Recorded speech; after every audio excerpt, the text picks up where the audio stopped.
So as I said, Creo Illustrate is PTC's 3D technical illustration solution. So it's an application that serves as a one-stop shop solution for creating all things technical graphics.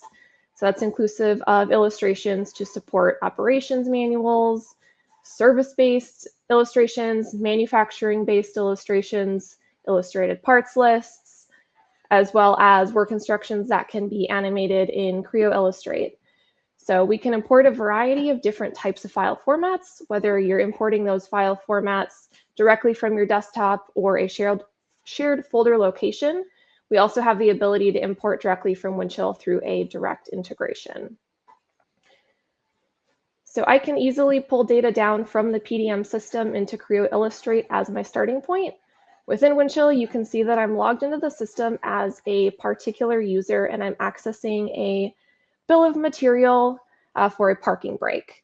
On the left-hand side, you can see the bill of material, and then on the right-hand side, the visualization.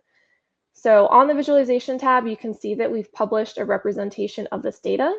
This is a lightweight form and a PVC file extension, and we can import this directly into Creo Illustrate.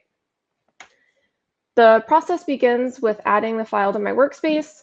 Simply add the file to the workspace, and from Creo Illustrate, I can then easily browse the file, find that file, and import it into Illustrate.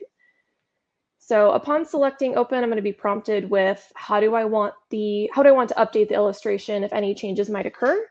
Best practice is to leave it as confirmation.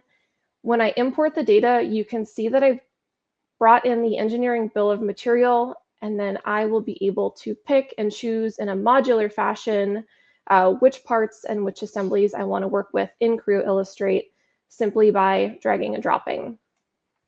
If you have combination states that have been created in Creo parametric, such as view states, orientations, explode states, simplified reps, those all come into Creo Illustrate and serve as a starting point.